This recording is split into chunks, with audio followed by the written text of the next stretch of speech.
अस्सलाम वालेकुम, good morning everyone, good morning and welcome to Geo Pakistan with Huma and Abdullah. Please don't forget कि आपको अभी भी अपने आप को सैनिटाइज करना है क्योंकि कोरोना का खतरा बहुत कम हो गया, but it is very much still there. ये तो हम वैसे ही आपको याद दिला रहे थे, लेकिन एक बात जो करनी है, यू रिमेंबर अब्दुल्ला 27 अगस्त को क्या हुआ था, याद है? फ्लडिंग और शदीद तूफानी बारिशें। लेकिन जब मैं आपको बताता हूँ या हम आपको बताते हैं कि उसके असरात आज भी हम भुगत रहे हैं। बाकी मुल्क में सुनने वाले लोगों को लगता है कि ये मजाक कर रहे हैं, ये एवं बोंगियां मार रहे हैं। ट्रस्ट अस कि अभी भी बहुत सी जगहों पर वही सूरत हाल है। बहुत सी जगहों पर पानी तो उतर गया है, लेकिन जो सीवेज लाइनें डिस्टर्ब हुई थी, जो ओवरफ्लो हो गई थी, वो निजाम अभी तक नहीं ठीक हो सका। तो कुछ प्रूफ आपके सामने, कुछ हमने विजुअल्स भी इस बार बना लिए कि ताकि ये ना लगे कि एवं बातें कर रहे हैं। तो लिहाजा ये कुछ विजुअल्स हैं आपको, जो कि फ्रेयर मार्केट, हम कराची की बात कर रहे हैं, इधर बड़ी मशहूर मार्केट है, बहुत बड़ी मार्केट है, which actually comes under KMC. In fact, it is the property of KMC. आप अंदाजा करें, just look at that. और ये अकबर रोड, ये मैं आपको बता दूं कि ये आप समझ रहे हैं, ये बारिश का पानी अभी तक खड़ा नहीं, उसके बाद जो गटर उबले और फिर वो गटर जब जमीन से निकले और वो सारी ग्रीन और वो गंद सारा हुआ, ये वो है जो आज तक 1 month on, अभी तक जगह जगह जो है ये पानी खड़ा हो क्या रहा है। ट्रेजेडी ये है कि 2 दिन गली खुश्क होती है, मैं अपने ही मोहल्ले की बात कर रहा हूँ, और उसके बाद साथ वाली गली या हमारी गली या उससे अगली गली में गटर दोबारा से ओवरफ्लो होना शुरू हो जाता है। तो हमें समझ नहीं आ रहा, हमें समझ में ये नहीं आ रहा कि ये सिलसिला कब खत्म होगा, क्योंकि ये कोई परमानेंट सोल्यूशन तो नहीं है कि आपने किसी को पैसे दे के बुलाया और वो गटर खुलवा लिया और वो 2 दिन ठीक रहा और उसके बाद दोबारा हो गया शुरू। Which in my gully we had to do that because there was no other way. बहुत इंतजार करते रहे, कॉलिंग करते रहे, उसके बाद eventually I think a week back और सो फाइनली जाके हमारी जो गली है उसके सारों के गटर खुले हुए थे and perpetually, and it is not just पानी। आपको पता है कि उस गंदे पानी से और कितनी डिजीजेस पैदा होती हैं, मतलब थाउजेंड्स ऑफ मच्छर would be sitting on it, और फिर आप हेल्थ इश्यूज आप देख लें उसके बाद क्या होता है। लेकिन अब 1 महीने बाद अभी भी इतनी जगह हैं जहां यही हाल है। खुदा के लिए कोई तो कुछ करे, We just want to draw your attention to it. Seriously सोचे कि इन सारे मसाइल का क्या हल है। Do we deserve this? किस इंसान को अच्छा लगता है? ये कौन सी जिंदगी ऐसी होती है कि आप रोजाना सुबह उठें और घर से बाहर दरवाजा खोलें और नीचे 6-6 इंच या 8-8 इंच गटर का पानी आपके घर के बाहर जमा हो? We don't deserve this. And then of course, then there are other issues जो कचरे के ढेर भर। चलो जी, ये ले एक और तस्वीर भी मुलाहिजा फरमाए सुबह सुबह। तो ये कुछ these are pretty common sights here, by the way. Let us tell you, I must confess here कि हम कल परसों आपको पेशावर का हाल भी बता रहे थे कि वहाँ भी कचरे का कुछ लाहौर का किस्सा भी आपको लाहौर का भी किस्सा बताया। तो ये मुल्क को साफ रखना है, ये इदारे जो हैं जो कि रिस्पॉन्सिबल हैं, प्लीज डू योर जॉब्स। देखिए, इदारे भी डू योर जॉब्स, और ये कचरे वाले मामले में ना मैं आवाम को बहुत ज्यादा जिम्मेदारी देता हूं, अपनी आदतें बदलें, क्योंकि हमारे यहाँ एक कॉमन प्रैक्टिस है, आप किसी जनरल स्टोर, सुपर स्टोर के बाहर खड़े हुए, आपने कोई सामान लिया, बच्चे ने कोई पैकेट चिप्स खाए, बिस्किट खाए, वही पैकेट आपने उठा के शीशा खोला, बाहर फेंक दिया। बड़ी बड़ी गाड़ियों से ये चीज़ें हो रही होती हैं, which is sad, really sad, क्योंकि एक्सपेक्टेशन आपसे कुछ और होती है लेकिन हरकतें आपकी इतनी बुरी होती हैं कि दिल चाहता है वो गाड़ी भी साइड पे ही कर दो। बट एनीवे, ये तो हम कुछ रिमाइंडर्स सुबह सुबह देना चाह रहे थे, इसके अलावा भी बहुत कुछ है। शुरू करें with this hours top stories.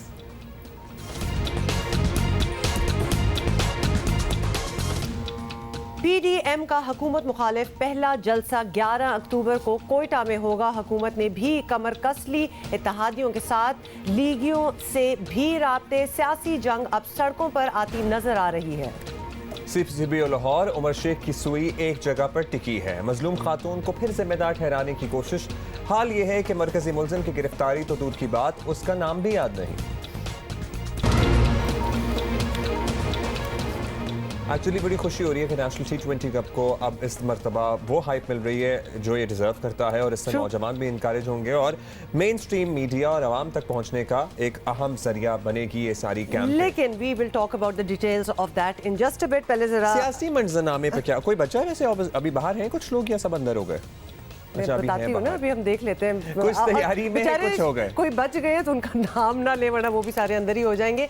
लेकिन एनीवे जी, सबसे पहले तो आपको बताएं कि एक के बाद एक मुकदमे की जद पर आई ऑपोजिशन हुकूमत के खिलाफ फैसला कुन तहरीक के लिए तैयारियां पकड़ रही है, और उधर पंजाब में हुकूमत सियासी राब्ते तेज कर रही है। बज़ाहिर अभी ये जंग सड़कों पर नहीं, इजलासों और मेज़ों पर लड़ी जा रही है, लेकिन यहाँ भी लड़ाई जोरों पर है। PDM ने 11 अक्टूबर को कोयटा में तहरीक के पहले जलसा आम का ऐलान कर दिया है और पाकिस्तान डेमोक्रेटिक मूवमेंट का इजलास इस्लामाबाद में हुआ। शहबाज शरीफ की गिरफ्तारी और आइंदा के लाहे अमल पर गौर किया गया। इजलास के बाद साबिक वजीर आजम शाहिद खाकान अब्बासी का कहना था कि 11 अक्टूबर से पूरे मुल्क में हुकूमत मुखालिफ तहरीक का आगाज होगा। 11 अक्टूबर को कोयटा में पीडीएम का पहला जलसा होगा, इंशाल्लाह एक तारीखी जलसा होगा और उसके बाद पूरे पाकिस्तान में जो तहरीक है उसका आगाज़ इंशाल्लाह होगा और ये तहरीक बढ़ती जाएगी और इंशाल्लाह पाकिस्तान को इस गैर जमहूरी अमल से निजात देकर ही इंशाल्लाह कामयाब होगी। दूसरी जानिब हुकूमत का दावा है कि नून लीग डील के चक्कर पे है और हुकूमत से मुसलसल राब्ते में है। शिबली फराज का कहना था कि नून लीग तकसीम होने जा रही है।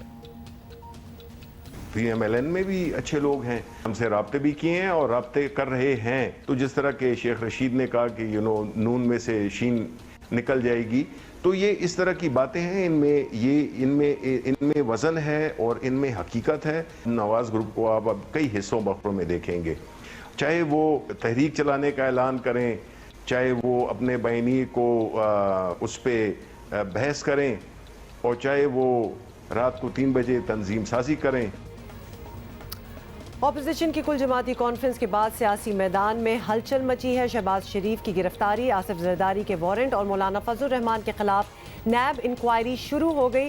हुकूमत पंजाब में मुस्लिम लीग नून को तोड़ने का दावा भी कर रही है और ऐसी ही खबरों पर ही 2 रोज पहले मरियम नवाज का कहना था कि नून लीग को तोड़ने की ख्वाहिश ना पहले पूरी हुई ना आइंदा होगी। लेट्स सी, अब जरा बड़ी गहरी नज़र है सियासी मामलात पर। सुहेल वड़ाइच साहब की, सीनियर सहाफ़ी हैं, तज्ज़ियाकार हैं और आजकल तो इनके ऑडियो कॉलम जो है ना वो भी बड़े वायरल हो रहे हैं। सुहेल साहब, thank you and welcome to Geo Pakistan. ये बताइएगा कि पाकिस्तान डेमोक्रेटिक मूवमेंट में शामिल अपोजिशन जमातों के नज़रियात में ज़मीन आसमान का फ़र्क है, लेकिन एजेंडा हुकूमत को गिराने का ही है। इसकी नौयत, ये जो नौयत का इत्तेहाद है, आजकल के हालात सामने रखें तो क्या अपोजिशन ऐसी तहरीक चला सकती है? और अगर तहरीक चलाएगी तो आपको लगता है कि कोई चांसेस है हुकूमत गिरने के? उल्टा ये ना कि हुकूमत मजीद मजबूत हो जाए जब इनकी ये कोशिश नाकाम हो तो। देखिए, जो भी आज तक इत्तेहाद बने हैं उनमें ज़ाहिर है असल बात तो होती है कि उनका मिनिमम एजेंडा क्या है, मुश्तरका मिनिमम एजेंडा।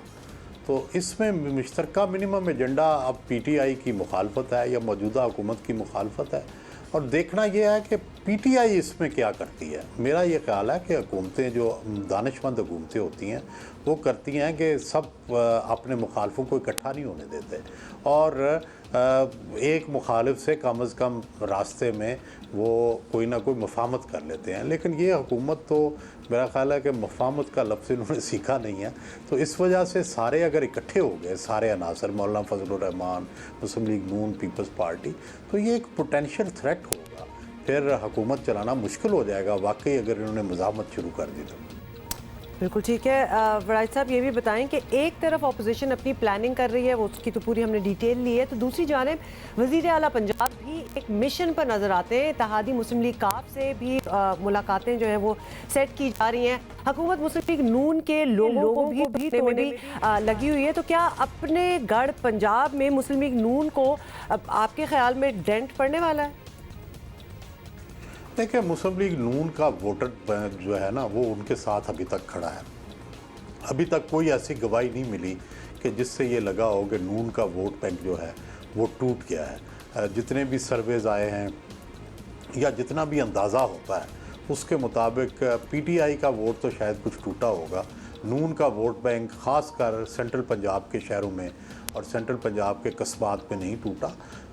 साउथ पंजाब का अंदाज़ा नहीं है कि वहाँ पे क्या सूरत हाल है। अच्छा, जो हालात हैं वो सबके सामने ज़ाहिर दुनिया भी देखेगी। अगर मुख्तलिफ मुकदमात को देखें तो ये बिल्कुल मुमकिन है कि तहरीक की इब्तिदा या इसके दौरान अपोजिशन के बहुत से रहनुमाओं की गिरफ्तारियां हो सकती हैं। शेख साहब तो दिसंबर में जेलें भरने की नवीद भी सुना चुके हैं, पेशगोइयाँ आपको पता है उन्हें पहले हो जाती हैं।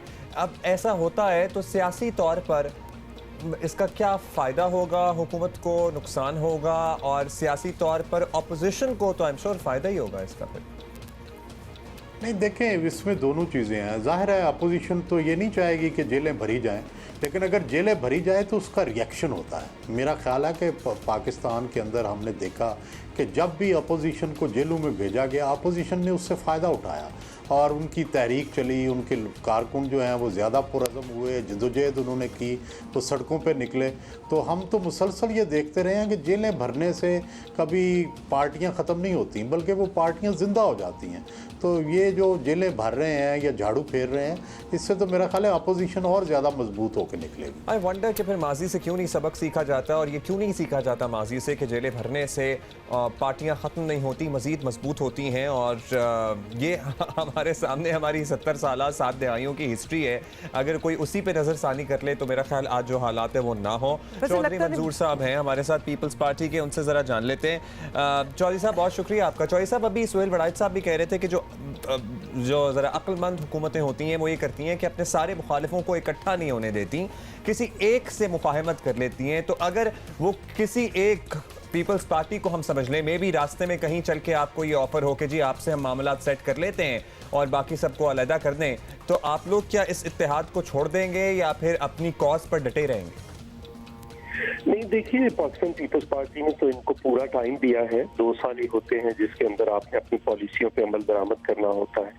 अगर कोई भी हुकूमत देखें तो पहले 2 साल के अंदर वो अपना प्लान, अपना प्रोग्राम वो वाजे कर देते हैं, लोगों के सामने रख देते हैं कि क्या करना है। मसलन पीपल्स पार्टी ने तनख्वाहें बढ़ाई थी, ज़राअत को तरक्की दी थी, एक्सपोर्ट्स बढ़ाई थी, जो सारी चीज 18वीं तरमीम की थी, NHC अवार्ड किया, तो पहले 2 साल में ही हुआ। 2 साल का इनको टाइम दिया। ये बिल्कुल कुछ नहीं कर पा रहे। हमें छोड़ें जो हमारी डिमांड्स है, जो इनके अपने वादे थे उनमें से कोई एक वादा भी पूरा नहीं कर सके।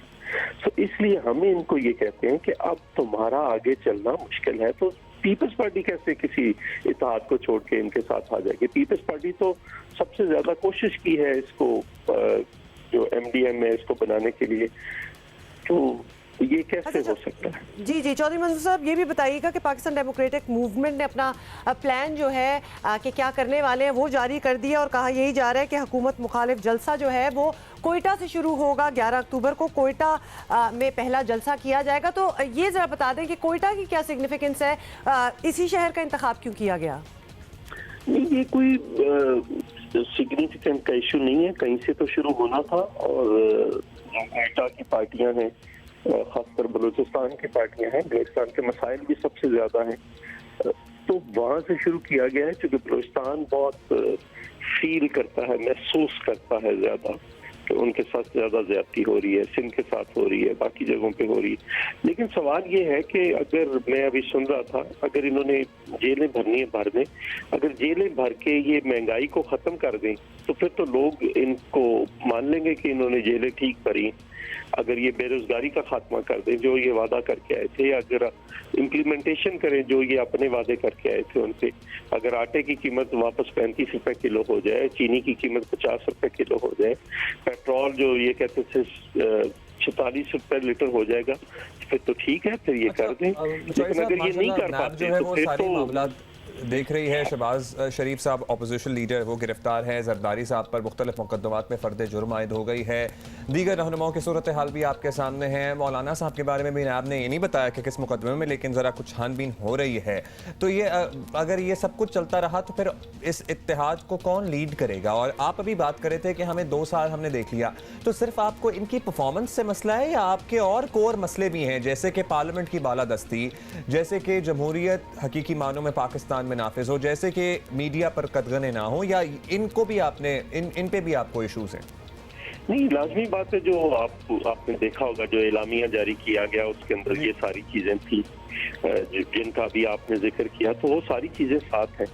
लेकिन देखिए, एक बुनियादी चीज होती है कि ये अगर कुछ जेलों में जाएंगे तो हमने देखी है मूवमेंट्स, MRD की मूवमेंट में फर्स्ट ईयर लीडरशिप सारी गिरफ्तार थी, सेकंड ईयर लीडरशिप गिरफ्तार थी, लेकिन थर्ड ईयर लीडरशिप में वो मूवमेंट चला दी। तो ये कोई इशू नहीं होता कि आप गिरफ्तार कर लेंगे उसके बाद क्या।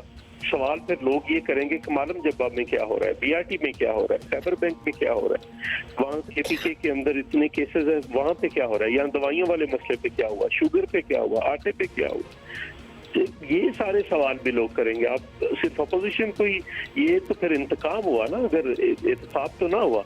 इंसाफ तो मेरे और आपके लिए, सबके लिए एक जैसा होना चाहिए। जी चलें, ये तो हो गया, लेकिन बताएं कि सड़कों पे एहतजाज के साथ साथ जमहूरियत और सियासत का हिस्सा है कि बातचीत भी हो, तो कोई ऐसे दरवाजे खुले हैं अभी हुकूमत के साथ कोई और नेगोशिएशन, कोई बातचीत करने की, या फिर दिस इज फाइनल?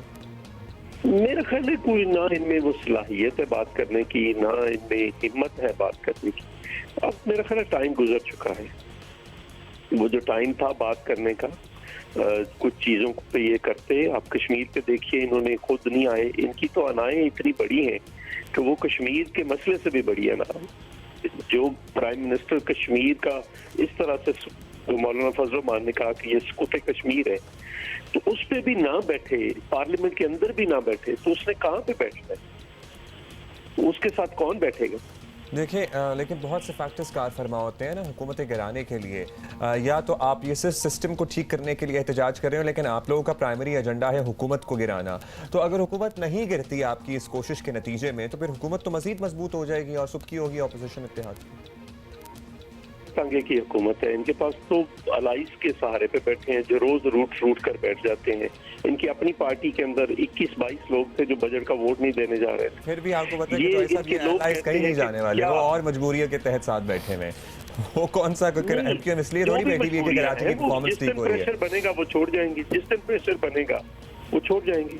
प्रेशर बनेगा तो जो मजबूरियां वाले हैं वो भी सोचेंगे, जिनकी मजबूरी है उनके अंदर भी वो डिसेंटिंग वॉइसेस हैं कि आपका प्रोजेक्ट फेल हो गया है। वहां पे ये बात हो रही है कि प्रोजेक्ट आपका फेल हो गया, आप इनको क्यों घसीटना चाहते हैं? मुल्क का नुकसान हो जाएगा, इदारों का नुकसान हो रहा है। होपफुली ऐसा कुछ ना हो और पाकिस्तान इसी तरह से शादो आबाद रहे और तरक्की करता रहे और कायम दायम रहे। अभी हम शुक्रिया कहेंगे जोय साहब आपको, और ज़रा जल्दी से बता दें आपको कि प्राइमरी स्कूल्स जो हैं वो खुल गए हैं और अब सबको स्कूल जाना है, किसी की कोई छुट्टी नहीं है। बिल्कुल किसी की कोई छुट्टी नहीं है। और आपको बता दें कि आप किसी भी तबके से बात कर लें, अगर आप पेरेंट्स से बात करें तो उनको फ्रैंकली बड़ी खुशी है कि फाइनली आफ्टर 7 मंथ्स, बिकॉज आपको एक बात बता दें, बच्चे का एक रूटीन होता है और जब रूटीन अपसेट होता है तो पूरा घर ही अपसेट हो जाता है। तो जस्ट द फैक्ट, एक वो रीअश्योरेंस के कोरोना के केसेस जो हैं वो बहुत कम होते जा रहे हैं पाकिस्तान में अल्हम्दुलिल्लाह। इस चीज़ ने बड़ी अश्योरिटी, कॉन्फिडेंस दिया पेरेंट्स को कि अब वो बच्चों को स्कूल भेजें। But of course there are always options. Mind ना कीजिएगा, फ्रेंड ने हो जाएगा सवाल पे कि विंटर वेकेशंस होंगी अभी।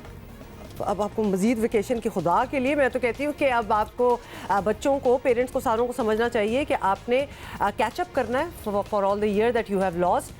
लेकिन साथ साथ ये भी घबराने की ज़रूरत इसलिए नहीं है बिकॉज पूरी दुनिया का यही मामूल रहा है, ये पूरा साल ही इस तरह गुजरा है। This is just not Pakistan specific, this was all over the world. तो लिहाजा थोड़े थोड़े जो है वो मुश्किलात का सामना तो करना पड़ेगा। If you have to let go of some छुट्टियां। चीज़ मैं रिसेंटली नोट कर रहा था, ये जो माथे पे इंफ्रारेड थर्मोमीटर से लोग टेम्परेचर चेक करते हैं, तब मैंने कहीं सुनाया था, अभी कंफर्म नहीं है कि ये ज़रा नुकसानदेह होते हैं। तो हाथ पे भी यहाँ पे अगर आप रखें तो टेम्परेचर आ जाता है। आज हमारे यहाँ भी, क्योंकि अब जब हम भी ऑफिस आते हैं तो इतने महीनों से हमारा भी टेम्परेचर वो थर्मल वो चेक तो होता है, लेकिन आज हाथ पे हुआ है। तो आज ये मैं भी जरा नोटिस करी थी कि ये तो जरा सिस्टम थोड़ा सा चेंज होता जा रहा है। Anyways, so best of luck to all the students. Finally everybody is in back to schools now. और अब थोड़ी सी क्रिकेट की बात करें क्या? नहीं, हम ब्रेक लेंगे अभी। चलो ठीक है, okay, we will talk about domestic cricket.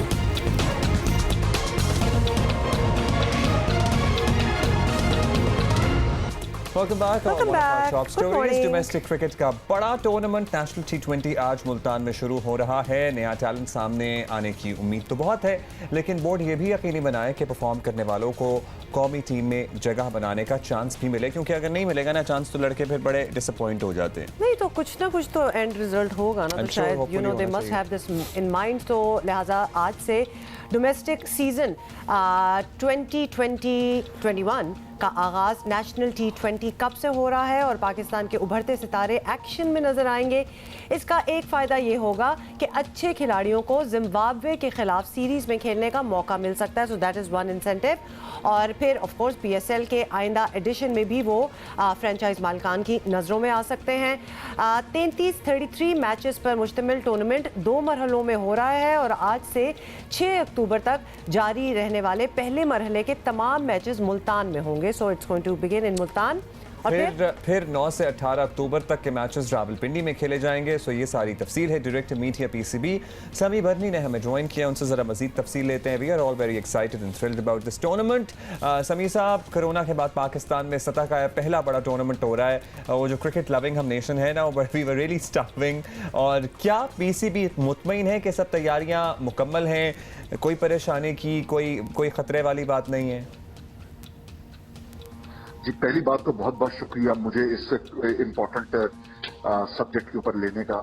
देखिए, ये पाकिस्तान के लिए बहुत एक इम्पोर्टेंट माइलस्टोन है कि पूरी दुनिया के अंदर जब लोग ऑफशोर खेल रहे हैं, अपनी सीरीज को पोस्टपोन कर रहे हैं या अपने डोमेस्टिक क्रिकेट को हतमी शक्ल नहीं दे पाए, हमने ना सिर्फ हतमी शक्ल दी बल्कि आज से मुल्तान के अंदर नेशनल T20 शुरू होने वाला है। पहली बात। दूसरी बात यह है कि क्रिकेटिंग एस्पेक्ट से और प्लेयर सिक्योरिटी एस्पेक्ट से पूरी तैयारियां हैं। क्रिकेटर्स के लिए बेहतरीन इंतजाम है, प्लेइंग फैसिलिटीज आउटस्टैंडिंग है, जो उनके अरेंजमेंट्स हैं वो एज गुड एज PSL हैं। जहां तक बायो सिक्योर का ताल्लुक है, हमने अपनी कैपेबिलिटीज और अपने रिसोर्सेज को यूज करके पूरा बायो सिक्योर ये एनवायरनमेंट क्रिएट किया है। This is to ensure the health and safety of all participants, क्योंकि हेल्थ एंड सेफ्टी के ऊपर पीसीबी कोई कॉम्प्रोमाइज करेगा नहीं। So overall everything is ready for the first ball to be bowled later today.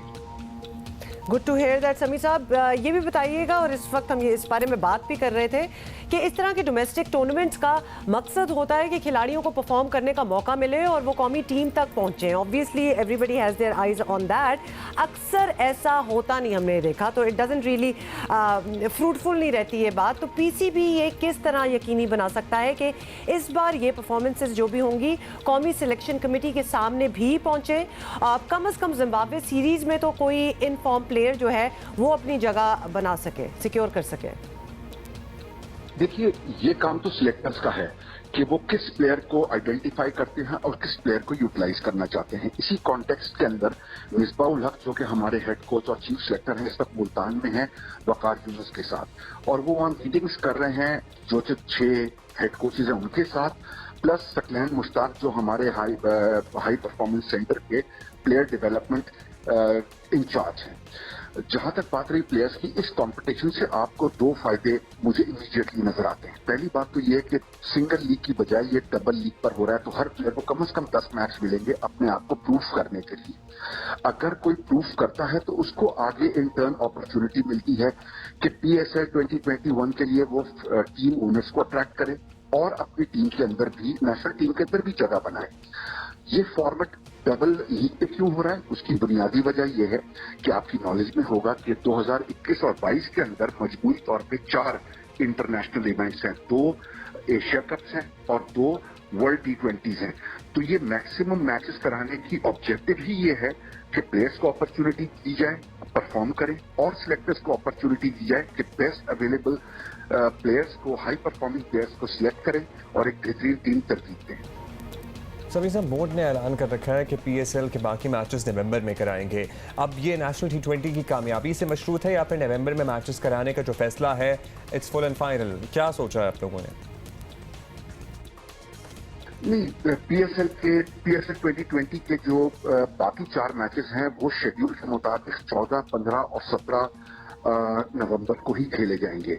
उसका इनसे कोई ताल्लुक नहीं है। बट देखें, जब आप कोविड एनवायरनमेंट में अपना कोई डोमेस्टिक इवेंट करते हैं और वो सक्सेस होता है तो उसको पूरी दुनिया देख रही होती है, और जब पूरी दुनिया देख रही होती है तो 2 टीमों का नाम मैं लेना बहुत जरूरी समझूंगा। एक जिम्बाब्वे, जिन्होंने कि हमारे यहाँ 3 वनडे और 3 2020 खेलने आना है लेट अक्टूबर अर्ली नवंबर में, और फिर अगले साल जनवरी फरवरी में साउथ अफ्रीका की टीम में आना है 2 टेस्ट और 3 वनडे के लिए। तो ये अनरिलेटेड हैं बट एक दूसरे से इस लिहाज से कनेक्टेड हैं कि अगर हम कोविड एनवायरनमेंट के अंदर एक सक्सेसफुल इवेंट करते हैं, सिक्योरिटी हम ऑलरेडी दुनिया को साबित कर चुके हैं कि हमारे मुल्क में इसका कोई इशू नहीं है। बट ये जो कोविड पेंडेमिक है, क्या इसके अंदर भी हम उतनी ही कामयाबी से चीजें कर सकते हैं? अगर हम कर सकेंगे तो इंटरनेशनल टूर्स जो आगे 2 आने वाले हैं उसमें हमें कोई प्रॉब्लम नहीं होगी। बहुत बहुत शुक्रिया समी बर्नी साहब। और दिस इज़ ग्रेट न्यूज़। एक तो ऑब्वियसली क्रिकेट होना ही बड़ी अच्छी बात है और फिर cricket lovers will have something to watch जो कि पाकिस्तान में हो रहा है, सो वो एज इट इज़ बड़ी अच्छी बात लगती है। एंड ऑफ कोर्स देन नवंबर कम और वो PSL के 3 मैचेस 3 ही रह गए थे ना? और कलंदर वाले सपोर्टर तो और बड़ी बेताबी से इंतजार कर रहे हैं क्योंकि पहली दफ़ा बेचारों का चांस बना था। तो you never know, after a break they come out really strong and let's hope बात मुंह से निकली नहीं क्योंकि पता नहीं होगी कि नहीं होगी, लेकिन दुआ होनी चाहिए। तो लेट्स सी कि क्या सरप्राइजेस इस बार होंगे। बट एनीवे अभी नो सरप्राइजेस, ब्रेक हो रही है। ब्रेक के बाद बनेगी।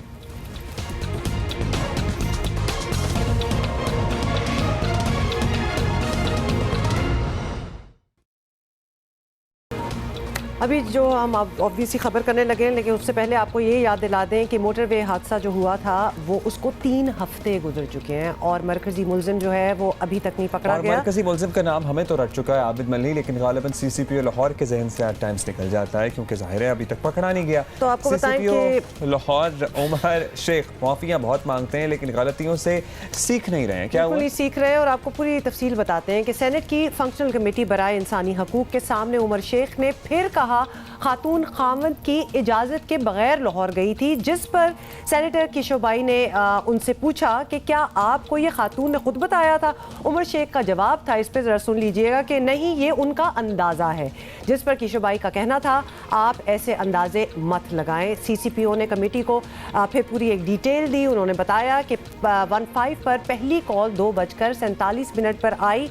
15 के एहलकार 3:15 पर पहुंच गए, लेकिन पहले उन्होंने कुछ और कहा था, ये भी सुनिए। सेनेटर एनी मरी ने कहा कि हमें तो बताया गया था कि 2:47 पर कॉल आई और 2:53 पर पहला डॉल्फिन एहलकार पहुंच गया। CCPO ने कहा कि 6 मिनट में तो अमेरिका की पुलिस भी नहीं पहुंच पाती, जिस पर फिर कमेटी के अरकान नाराज हुए। CCPO ने कहा कि मैं आपसे माफ़ी चाहता हूँ। उमर शेख ने कहा कि बाबर मल्ही का खून भी मैच हुआ है और DNA भी, जिस पर कमेटी अरकान ने पूछा कि बाबर मल्ही या आबिद मल्ही।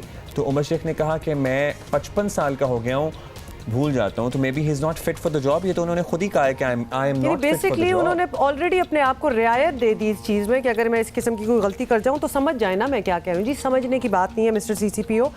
सेनेट की फंक्शनल कमेटी बराए इंसानी हकूक के सरबरा मुस्तफ़ा नवाज खोकर हमारे साथ हैं। इनसे पूछ लेते हैं कि एक्चुअली हुआ क्या। मुस्तफ़ा साहब, CCPO लाहौर को आपने मोटरवे केस से मुतालिक जो है वो अपडेट्स के लिए ऑब्वियसली के लिए बुलाया था आपने, तो क्या वो सेनेट कमेटी को मुतमईन कर पाए कि पुलिस की परफॉर्मेंस बिल्कुल परफेक्ट थी?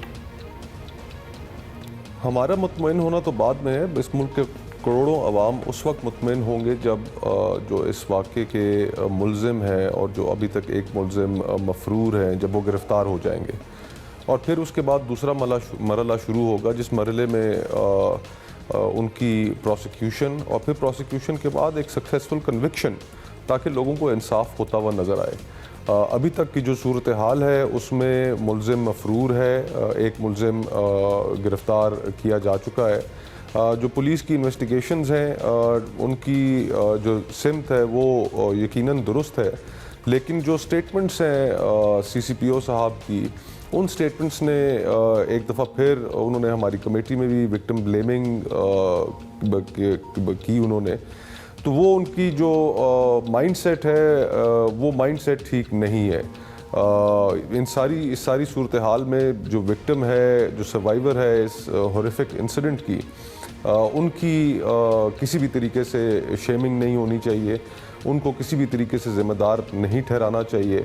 रियासत का काम हर शहरी को तहफ़्फ़ुज़ देना है और सिर्फ इस इंसिडेंट में फ्रैंकली रियासत नाकाम हुई। अच्छा मुस्तफ़ा साहब, अपने पहले मुतनाज़र मार्क्स पर उमर शेख साहब ने माफ़िया मांगी थी, लेकिन एक दफ़ा फिर वो मुतासरा खातून के खाविंद की इजाज़त के बगैर घर से जाने की बात दरमियान में लेके आए। आपको नहीं लगता कि यहाँ एक बार फिर हमें तो एटलीस्ट विक्टिम ब्लेमिंग का तासुर ही मिला? मतलब है कि जो इशू है उस पर फोकस करें, ये क्यों तावीलें ढूंढ रहे हैं कि ये हुआ ये हुआ ये हुआ, इसलिए गई इसलिए नहीं गई?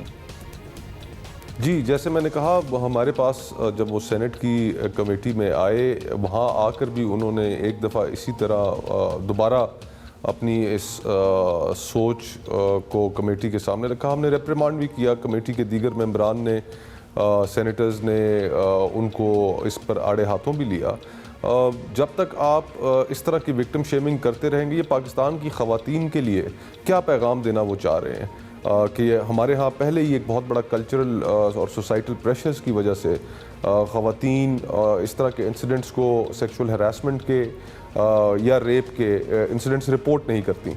जब आप इस तरह के माहौल को मज़ीद अपनी एक इर्रिस्पॉन्सिबल स्टेटमेंट से गंभीर करेंगे तो फिर कहाँ ख़वातीन ने सामने आकर इस तरह के इल्ज़ामात या इस तरह की अपने ऊपर गुजरे हुए जुल्म की दास्तान बयान करनी है। तो हम तो कंडेम करते हैं, बड़ी स्ट्रांगली कंडेम करते हैं उनकी। साहब we totally agree with you as well, क्योंकि बहुत से लोग जो सीसीपीओ के इन रिमार्क्स से एग्री करते हैं उनका कोई उस चीज़ से लेना देना नहीं है, उनका इतना इन्फ्लुएंस नहीं है। लेकिन जब सीसीपीओ ऐसी चीज़ करते हैं तो सीसीपीओ का एक इन्फ्लुएंस है। Obviously in the grand scheme of things it matters what he says, और फिर वो अक्कासी है कि वो सोचते किस तरह है। ये बताइएगा कि सीसीपीओ लाहौर के रिमार्क्स हो या बहुत से लोग और भी हैं जिनका हम जिक्र कर रहे हैं, नज़र आता है कि औरत को हकूक देने के मामले में अभी हम बहुत दूर हैं। तो ये सोच बदलने के लिए क्या हमारी सियासी क़यादत अपना काम कर रही है? सोच हमारे माशरे में बिल्कुल ख़वातीन के हकूक़ के हवाले से बहुत पसमानदा है, लेकिन इसमें पाकिस्तान पीपल्स पार्टी की हद तक मैं बात कर सकता हूँ कि पाकिस्तान पीपल्स पार्टी के अंदर एक बहुत अच्छा कल्चर मौजूद है और वो उस कल्चर की और इस इशू से ख़वातीन के हकूक़ के मुताल्लिक़ उनको बराबरी के हकूक़ दिलवाने की जो जिद्दोजहद है उसमें शहीद मोहतरमा बेनज़ीर भुट्टो का बहुत बड़ा किरदार है, बहुत बड़ा नाम है।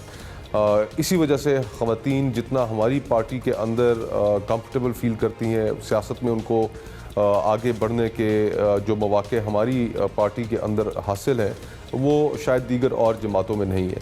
लेकिन गोइंग बियॉन्ड दिस हम सब को मिलकर हमारे माशरे, हमारे मुल्क की जो आबादी है उसमें 50% ख़वातीन हैं और उनको हमने अपनी अगर आधी आबादी को महरूम रखना है उन हकूक़ से, उनको हर वक्त हमने ये बड़ी इंपॉर्टेंट बात है। अगर हम अपने मुल्क की आधी आबादी को हकूक़ से महरूम रखना है और उनको आगे नहीं आने देना तो फिर हम ये भूल जाएं कि हम तरक्की याफ्ता ममालिक की सफ़ में कभी भी आके खड़े हो सकते हैं। Because if half of population is non productive तो कभी भी कुछ नहीं हो सकता। ये वही चीज़ है कि जब when you take 2 steps forward इस किस्म का कोई हादसा हो जाता है फिर ऐसे रिमार्क्स आ जाते हैं और फिर सारों की सोच समझ में आना स्टार्ट हो जाती है। तो आपके जो 2 स्टेप्स आगे गए होते हैं ना वो 10 स्टेप्स पीछे आ जाते हैं। मतलब एक ख़वातीन की जो स्ट्रगल है, नहीं एक सेकंड, ख़वातीन की जो स्ट्रगल है इट इज़ वेरी टफ, तो वो वाकई 10 स्टेप्स पीछे लगते हैं। This is going to be a headline break, वापस आते हैं कुछ देर में।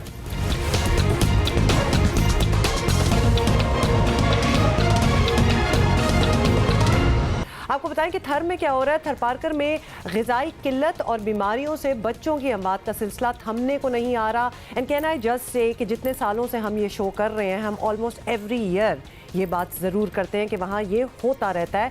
एक साल भी तकरीबन 600 बच्चे जान की बाजी हार चुके हैं और सिंध हुकूमत मसला समझ नहीं रही या हल नहीं निकाल पा रही, कुछ समझ नहीं आता। महकमा सेहत सिंध के मुताबिक सिविल अस्पताल मिट्टी में 24 घंटों के दौरान, और ज़रा आप नंबर्स देखें कि इन 24 आवर्स ग़िज़ाइयत की कमी और मुख्तलिफ बीमारियों में मुब्तला 7 बच्चे इंतकाल कर गए। महकमा सेहत के रिकॉर्ड के मुताबिक रवामा इंतकाल कर जाने वाले बच्चों की तादाद 75 हो गई है। एक साल में ये तादाद 591 हो गई है।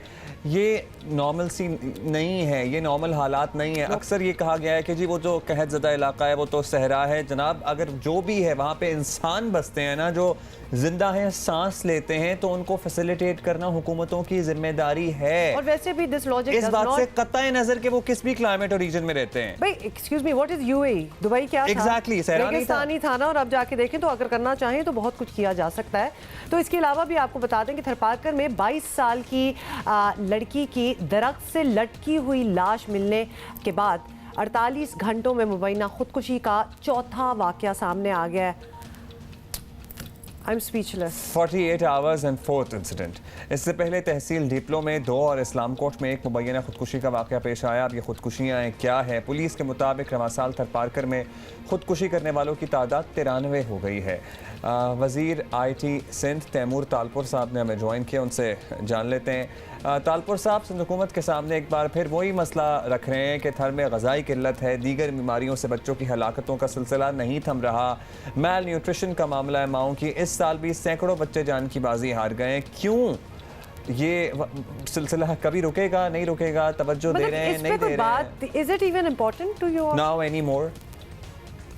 हमारे पास वहाँ पे इशू आ रहा है कि जब ये चाइल्ड मैरिजेस खुद बच्ची अगर नहीं करना चाहती तो फिर उनको पेरेंट्स भी कंपेल करते हैं कि भाई हम सबकी शादियाँ इस एज में हुई थी तो आपकी भी जो है सो शादी इस एज में हुई है। तो हमें इसको थोड़ा लोकलाइज करना होगा इस चीज़ को, और हमें अपने फिगर्स जो हैं वो बेहतर लाने पड़ेंगे। ऑल्सो चाइल्ड बर्थ के जैसे काफ़ी केसेस आते हैं ड्यूरिंग प्रेगनेंसी, जो चाइल्ड बर्थ होती है उसमें से जो रिकॉर्डेड हमारे पास रिकॉर्ड है उसमें 47% जो डेथ उन बच्चियों की होती है is because of some disease का मुझे नाम नहीं पता, पर उसमें उस बच्ची के जो दिमाग तक ऑक्सीजन नहीं पहुंचता, बच्चे या बच्ची के दिमाग में उस ऑक्सीजन ना पहुंचने की वजह से 47% of the infant mortality deaths हैं बाय बर्थ। इसके साथ साथ हमने जो भी ये सारा काम कर रहे हैं अभी we are doing it with the help of all the जो हमारे हैं NGOs वगैरह, उनको इन्वॉल्व किया हुआ है। थर्ड फाउंडेशन एक बहुत बड़े लेवल पर भी यही काम वहाँ पर कर रहा है, और हमने एक बहुत ही जो अभी एक अच्छा नया काम किया है, हमने उसमें BHUs तो हैं ऑफ कोर्स थर में BHUs के अलावा PPHI भी है, फिर आपका गवर्नमेंट का जो अपना हेल्थ डिपार्टमेंट है वो भी काम कर रहा है, और उसके साथ साथ हमने अभी 54 यूनिट्स लगा रहे हैं जिनमें जो mother and child care health units होंगे, ताकि बच्ची जैसी ही कोई माँ प्रेग्नेंट होती है वो वहाँ पे आ सकती है, उसका हर चीज़ का ख्याल वहाँ पे किया जाएगा, फ्रॉम क्लीन ड्रिंकिंग वाटर, वहाँ पे डॉक्टर्स हैं, LHPs हैं, LHWs हैं, जो सारा वहाँ पे उनका ख्याल करेंगे और इस रेट को बेहतर करेंगे। ये हॉस्पिटल्स क्लिनिक्स जिनकी आप बात कर रहे हैं, काश कि कोई जाके उनका जायज़ा भी ले, कोई एक दौरा करके आए कि वहाँ तो वैक्सीन भी अवेलेबल नहीं होती, मतलब एक स्ट्रक्चर बना देना एक चीज़ होती है, इज़ इट फंक्शनल और नॉट इज़ अनदर स्टोरी। तो वहाँ जाना बहुत ज़रूरी होगा। और दूसरा ये है कि बच्चे जो बच जाते हैं, ठीक है इन्फेंट मोर्टेलिटी है, उसके बाद जो बच गए उनकी क्या ज़िंदगी होती है, उनकी न्यूट्रिशन क्या होती है, वो ग्रोथ क्या होती है, तो उस पर भी तवज्जो देना है।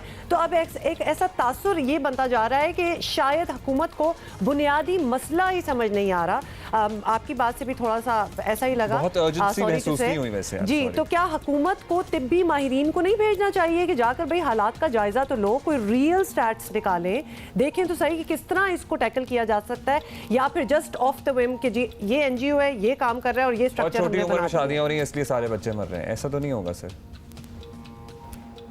ये बहुत ज़रूरी होगा मुझे यहाँ पर आपको बताना कि जिस तरह से जिस स्पीड पर जो सिंसियरिटी है सिंध हुकूमत की, ख़ास तौर थर के आवाम के लिए, थर के बच्चों के लिए, आपको देखना पड़ेगा कि it is a district with a population of 1.7 million और कोई 20,000 स्क्वायर किलोमीटर्स पर ये डिस्ट्रिक्ट है। उसके बावजूद जो हेल्थ केयर फैसिलिटीज़ प्रोवाइड की जा रही हैं थरपारकर डिस्ट्रिक्ट को एज अ होल, तो वो तो सिर्फ जो वहाँ पर जा रहे हैं और जाके देखेंगे तो देन वो कहते हैं सीइंग इज़ बिलीविंग।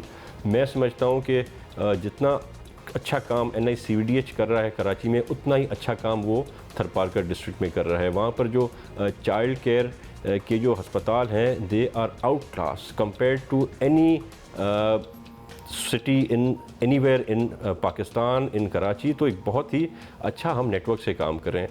आपने कहा कि क्यों नहीं किया जा रहा, हमने बेस्ट डॉक्टर्स प्रोवाइड किए हैं। मैं थोड़ा आपको फिर से इसका बताता चलूँ कि जो 54 mother and child health care centres हमने बनाए हैं उनमें से तकरीबन सारे ही ऑलमोस्ट फंक्शनल होने वाले हैं। उनको जितनी फैसिलिटीज़ हमने देनी थी हमने दे दी हैं। उन फैसिलिटीज़ में आपके पास क्लीन ड्रिंकिंग वाटर है, आपके डॉक्टर्स 24 आवर्स अवेलेबल हैं मदर एंड चाइल्ड दोनों के लिए, lady health workers, lady health visitors वहाँ पर हैं, क्लीन ड्रिंकिंग वाटर, एक बहुत ही अप टू डेट सिस्टम हमने बना के दिया जिसमें से 6 सेंटर्स ऑलरेडी वर्किंग में आ गए हैं। Mother and child health centres का जिक्र कर रहे हैं, ही इज़ रियली होपफुल कि बाकी भी सारे फंक्शनल होने वाले हैं। 6 ऑलमोस्ट वर्किंग में आ गए हैं, तो ऑलमोस्ट को समझना ज़रा मुश्किल है। ये ऑलमोस्ट कुछ सालों से चल रहा है ऑलमोस्ट। अच्छा, ये कुछ और भी बात है ना, आप कर लें इनसे। हमारे साथ हैं, हमारा राब्ता है बहाल जी। तैमूर साहब ये बताइएगा कि बच्चों की अमवात के साथ साथ थर से खुदकुशियों के भी बहुत वाक़यात रिपोर्ट हो रहे हैं। 48 घंटे में 4, एक दिन में 3 खुदकुशियाँ भी आई हैं, तो ये बहुत ही अनयूजुअल है। इसका कुछ पता कराया आपने कि ये क्या चल रहा है वहाँ पे? जो 90% तक जो डेथ्स हो रही हैं जो सुसाइड के थ्रू, उनका जो रीज़न है वो साइकोलॉजिकल होता है, और ऐसा कोई इशू या प्रॉब्लम नहीं है कि कोई भूखा मर रहा है खुदा न खास्ता। हमने बहुत से प्रोग्राम्स किए हुए हैं, सिंध गवर्नमेंट ने भी, थरपारकर ज़िले में, प्लस बहुत से NGOs ने, जहाँ पर मुफ्त खाना वीट बांटा जाता है हाउस वाइज वहाँ के लोगों को जो अफोर्ड नहीं कर सकते। तो इतना कोई सिचुएशन बदतर नहीं है। ऑन एवरेज बड़े दुख के साथ कहना पड़ता है कि 4 से 5 सुसाइड्स होते हैं थरपारकर के डिफरेंट इलाकों में, एज ऑल थ्रू जो है 4 से 6 डेथ्स इस वजह से होती हैं। सेकेंडली, टोटल जो पिछले पूरे साल का हमारा है फिगर, उसमें टोटल 66 सुसाइड्स हुए हैं। उनमें से 44 सुसाइड्स हिंदू कम्युनिटी के बेचारे लोगों को थे, और तकरीबन 20 जो हैं वो मुस्लिम्स के थे। तो यहाँ पर हमने अभी साथ बैठकर गवर्नमेंट और नॉन गवर्नमेंट ऑर्गेनाइजेशंस ने एक बनाया है मेमोरेंडम ऑफ अंडरस्टैंडिंग, जिसके थ्रू हम स्पेशल दे रहे हैं लोगों को इंफॉर्मेशन, नॉलेज हम सेटअप कर रहे हैं सेंटर्स जहाँ पर उनकी हेल्प की जाएगी। एक तो वर्चुअल सेंटर्स हमारे होंगे जो IT के थ्रू वो इन्फॉर्मेशन वगैरह देंगे, और जो ऐसे लोग हैं जिनको साइकोलॉजिकल डिसऑर्डर्स हैं उनको ट्रीट किया जाएगा। एंड ऑल्सो साइकोलॉजिकल डिसऑर्डर, बहुत शुक्रिया हमसे बात करने का। And also no will to live, मतलब खुदकुशी का भी तो कोई बहुत से रीजंस होते हैं, लेकिन थर में है क्या, आप पहले बताएं। मतलब जहां आपको अपनी ज़िंदगी, अपना फ्यूचर इसी तरह का नज़र आ रहा हो, और आपको पता हो कि जनरेशन्स गुजर गई हैं और कोई बेहतरी नहीं आनी, तो फिर I guess they think that's better to go. और ये चंद कुएं लग जाना या फिर पानी आ जाना, बारिश हो जाना, ये बेहतरी नहीं है सर। मतलब मैसिव स्केल पे करें, टर्न इट अराउंड, तो फिर बात बने। Do it. अच्छा, इफ़ यू आर इंटरेस्टेड जी, शाहिद आफरीदी ने कुछ स्टेटमेंट्स दिए थे रिसेंटली एक इंटरव्यू में, अब उसकी वजाहत भी आ गई है, तो हम आपको बता देते हैं कि उनका क्या कहना था। साबिक कप्तान शाहिद आफरीदी ने ट्वीट में मिसबाह उल हक पर सुस्त बैटिंग के इल्ज़ाम की वजाहत करते हुए कहा है कि उनके इंटरव्यू को तोड़ मोड़ कर बयान किया गया है, और उन्होंने किसी को इनफरादी तौर पर शिकस्त का जिम्मेदार नहीं ठहराया था, ये उनका कहना था। आलमी कप 2011 की बात हो रही है, उसके सेमीफाइनल में शिकस्त की वजह पूरी बैटिंग लाइनअप की नाकामी थी। और इससे पहले आपको बता दें कि अरब न्यूज़ को इंटरव्यू देते हुए साबिक कप्तान आफरीदी का कहना था कि मिसबाह उल हक ने स्लो बैटिंग करके भारत को शिकस्त देने का अच्छा मौका गंवाया था, जिस पे ऑब्वियसली फिर बहुत क्रिटिसिज्म हुई। मिसबाह उल हक ने 76 बॉल्स पर 56 रन्स बनाए थे, ये भी आपको याद दिला दें। तो ये वजाहत होगी। तो he said he did not mean to target just one person. ये जो विजुअल्स है ना, ये ना दिखाया करें, मुझे देख के दुख होता है। Too early in the morning for this. Too early in the morning कि हम ये जो है विजुअल्स दोबारा देखें। अच्छा जी, आपको पता है ना, क्रिकेट तो फिर सारे पर्सनली ले जाते हैं, वो दिल पे ठा करके लगती है, पुरानी चीज़ें भी फिर दिल चाहता है या तो देख रहे होते हैं दोबारा, रिपीट पे देख रहे होते हैं, दिल चाहता है अभी बदल जाए। मैं तो इग्नोर करते हुए इस बात को बिल्कुल ही एक ब्रेक की तरफ जाना चाहता हूँ। ओके, चलो ब्रेक ले लें। We need a break I guess.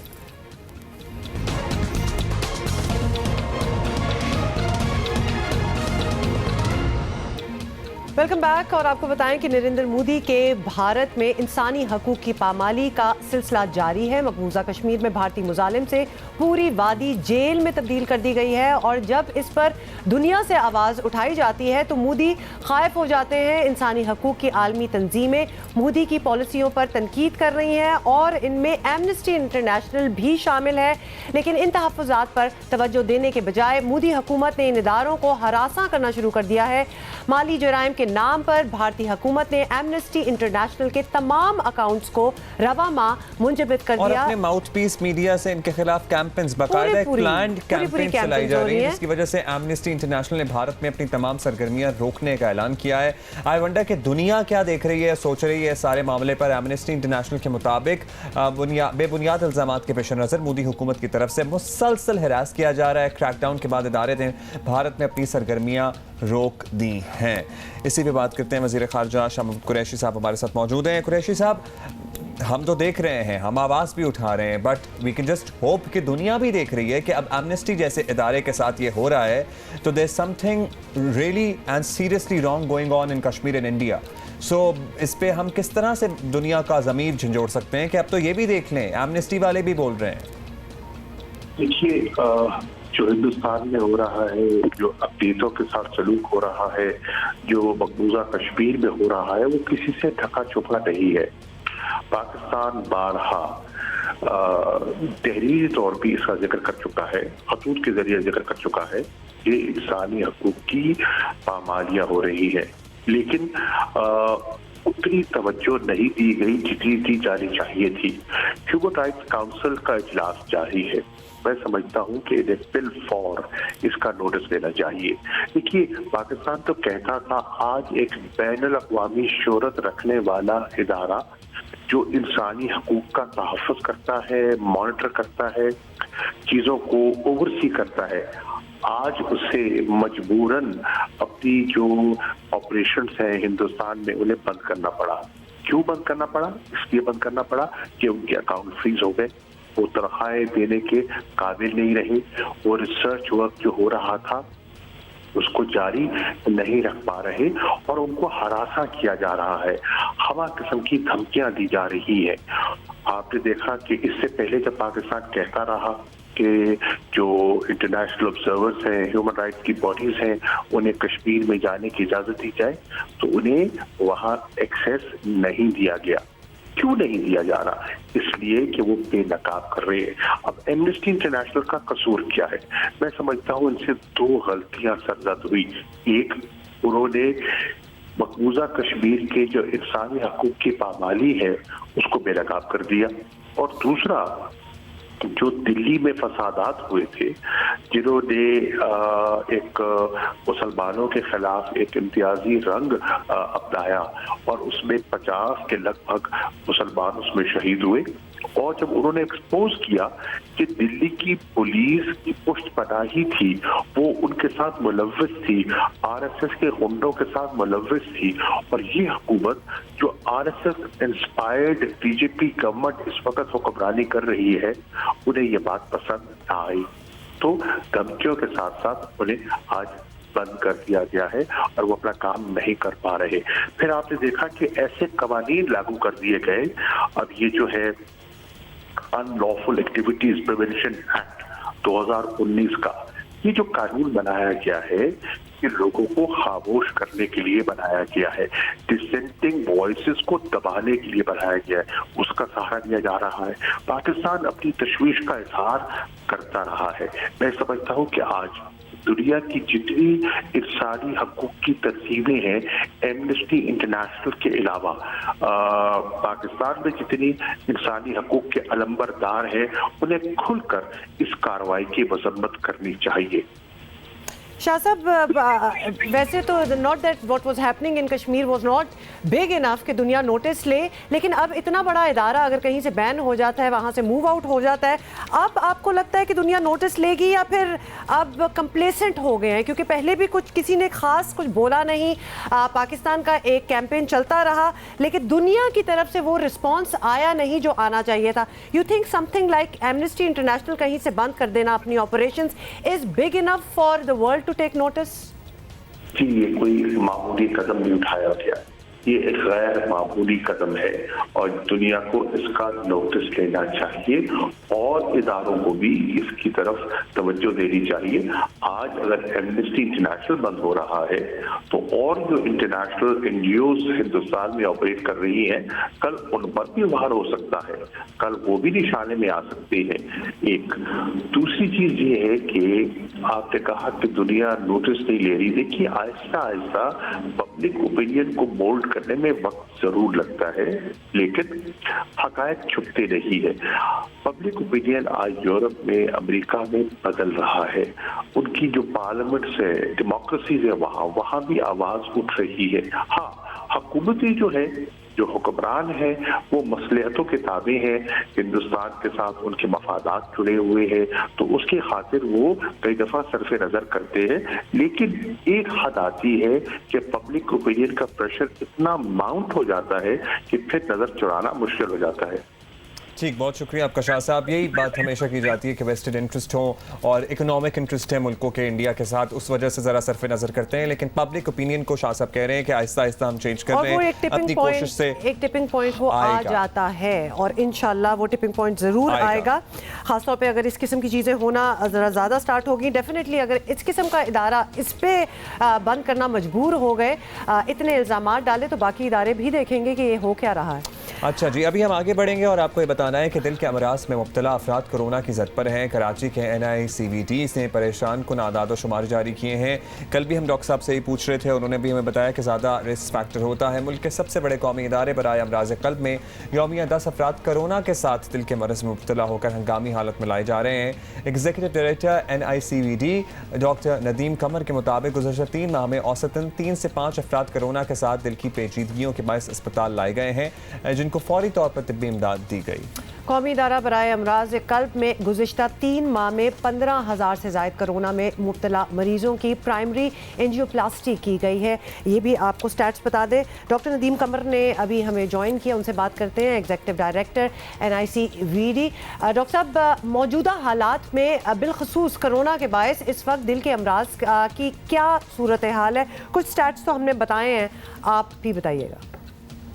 देखिए, आपका बहुत शुक्रिया मुझे इनवाइट करने का। ये जो आपके स्टैट्स में जो एक मिस्टेक है, वो 15,000 मरीज कोरोना के नहीं आए हैं। इस अरसे में ये 15,000 मरीज हैं जिनकी प्राइमरी एंजियोप्लास्टियाँ हुई हैं। उनमें से 3 से 5 रोज़ाना ऐसे थे जिनको कोविड था, कोरोना वायरस था। तो हमने जो है वो हर हार्ट के पेशेंट को लिया है, हर हार्ट के पेशेंट को ट्रीट किया है, चाहे कोविड है या नहीं है।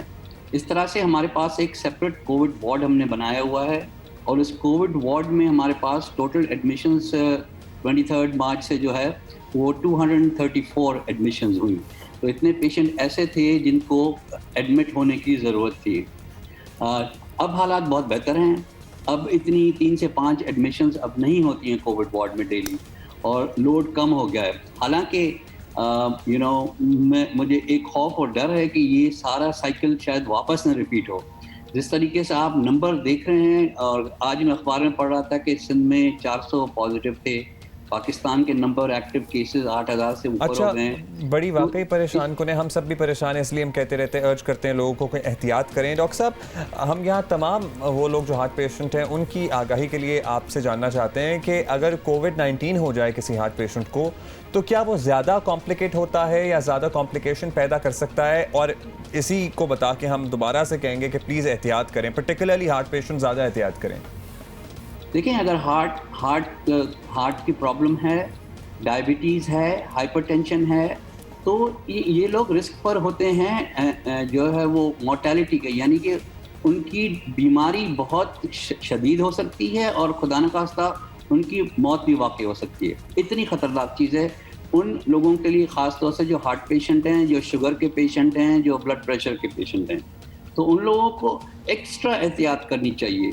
उन लोगों को ये ख्याल रखना चाहिए, सोशल डिस्टेंस मेंटेन करना चाहिए, हर वक्त बाहर निकलते वक्त घर से मास्क पहनना चाहिए, सैनिटाइज़र अपने साथ रखना चाहिए। लेकिन सबसे ज़्यादा जो अहम चीज़ है सारी चीज़ों में, वो सोशल डिस्टेंसिंग है, जो बिल्कुल ऑब्जर्व नहीं हो रही होती है। मैं कराची शहर में देख रहा होता हूँ कि लोगों ने तो ऐसे समझ लिया कि कोरोना ख़त्म हो गया। अगर खुदा न खास्ता दूसरी वेव आ गई तो हम क्या करेंगे? हालात उस तरफ जा रहे हैं। हम तो हर वक्त प्रिपेयर्ड रहते हैं, हर वक्त तैयार हैं कि अगर और मरीज़ फिर बढ़ना शुरू हो गए उसी तरह से, तो हम उसके लिए तैयार हैं। हम अल्लाह का शुक्र करते हैं कि NICVD में हमारे पास क्रिटिकल केयर फेलोशिप भी है। कार्डियोलॉजी के अलावा क्रिटिकल केयर का काम हम करते हैं। तो हमारे पास दुनिया के मशहूर तरीन कंसल्टेंट हैं, और जो इस वक्त जो है हमारे 2 कंसल्टेंट, डॉक्टर नवाल सलाहुद्दीन और डॉक्टर फरीन, ये अमेरिका में भी टेलीमेडिसिन के थ्रू लोगों को एडवाइस कर रहे होते हैं on how to treat covid patients. Corona के पेशेंट का किस तरह से इलाज किया जाए। तो हमारे पास इस लेवल के लोग हैं, इसलिए हमारी कॉम्प्लिकेशन रेट्स बहुत कम रही हैं। कोविड में पेशेंट हालांकि आते रहे हैं, लेकिन फिर भी हमारी कॉम्प्लिकेशन रेट्स काफ़ी कम रही हैं। और हम हमारे वर्कर्स, हेल्थ केयर वर्कर्स में भी ये चीज़ स्प्रेड हुई थी। काफ़ी हद तक, लेकिन अल्लाह का शुक्र है किसी की भी मोर्टेलिटी नहीं हुई। And Dr. Saab, these are the very reasons. I'm glad that you are mentioning these. These are the very reasons कि हमारे यहाँ on the larger scale corona जो है, कोविड जो है वो कंट्रोल्ड रहा. मोर्टेलिटीज़ अगर आप बाकी दुनिया के साथ कंपेयर करें तो वो बहुत कंट्रोल्ड रही. And that is totally hats off to our doctors जो आप बता रहे हैं कि टेलीमेडिसिन के थ्रू बाहर भी लोगों को ट्रीट कर रहे हैं, एंड आवर हेल्थ वर्कर्स. बहुत बहुत शुक्रिया डॉक्टर साहब हमसे बात करने का. Doctor Nadeem Qamar was talking to us live. एक दफ़ा फिर रिमाइंडर कि ये वबा जो है of course it is easing out in Pakistan, लेकिन वो भी आप पे ही है. अगर आप SOPs पे ना फॉलो करें तो फिर से राइज कर जाएगा वो दूसरा सेकंड लेयर जिसकी और हम जो है ना जितने नीचे नंबर्स पे चले गए थे अब उतने नीचे नंबर्स पे नहीं है. सो प्लीज़ ज़रा ये चीज़ ध्यान में रखा करें. अभी एक ब्रेक लेंगे, ब्रेक के बाद वापस आएंगे. यस.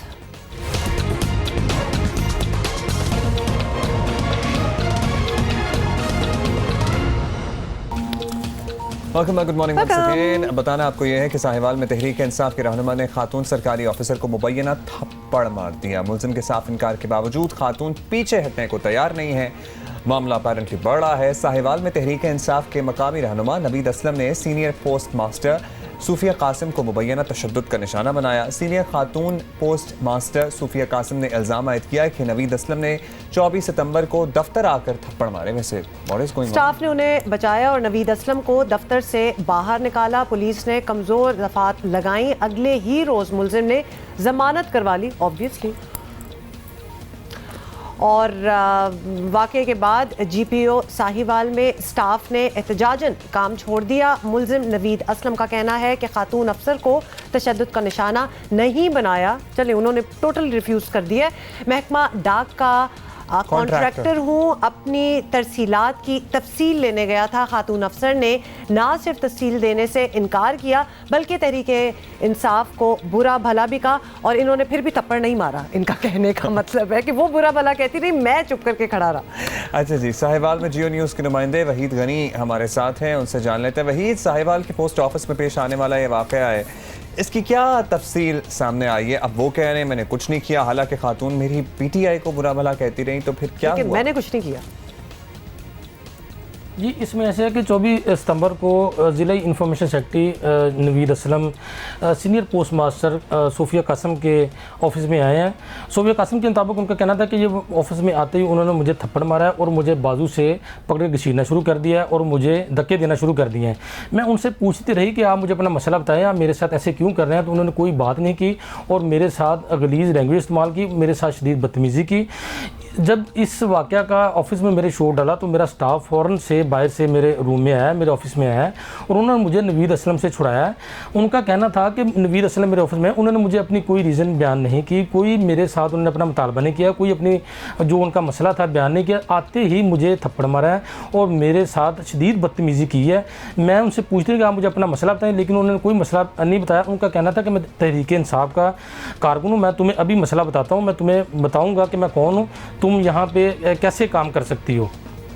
अच्छा ये हुआ है समझ तो मैं आई एम जस्ट थिंकिंग कि जाके अपनी प्ली कह दी कि मैं PTI का तहरीक इंसाफ का, मतलब ये रीजनिंग है कि फिर ये बताइएगा कि FIR भी हुई, वो गिरफ्तार भी हुआ और फिर जमानत हो गई, तो कानून के मुताबिक काम तो चल रहा है, फिर भी सूफिया साहिबा DPO से मिलने क्यों गई? क्या शिकायत है अब उनको? जी ऐसे है कि जब सूफिया साहबा ये मामला पेश आया तो उन्होंने फ़ौरन पुलिस को कॉल की. पुलिस उसी दौरान आ गई और उन्होंने नवीद असलम को मौका से गिरफ़्तार कर लिया और उनके ऊपर मुकदमा भी दर्ज कर दिया.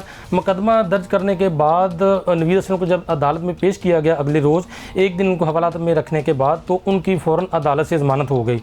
इस पर सूफिया कासिम सीनियर पोस्ट मास्टर का कहना ये था कि नवीद असलम की ज़मानत पुलिस की मिली भगत से हुई है. उन्होंने माइनर दफ़ात लगाई हैं जो कि उनकी ज़मानत का सबब बनी है. अगर वो जो मेरी दफात बनती थी उसके मुताबिक FIR देते तो ये उनकी ज़मानत ना होती. इस सिलसिले में उन्होंने जब अपना एहतजाज रिकॉर्ड करवाया तो DPO साहब साहिवाल जो हैं अमीर तैमूर बज़दार, उन्होंने उनसे ख़ुसूसी मुलाकात की. उन्होंने DPO साहब ने उनको यकीन दिलाया कि हम आपके साथ हैं, आपको इंसाफ मिलेगा. हमारे इंसाफ के मुताबिक जो इंसाफ के तकाज़े हैं वो पूरे किए जाएंगे.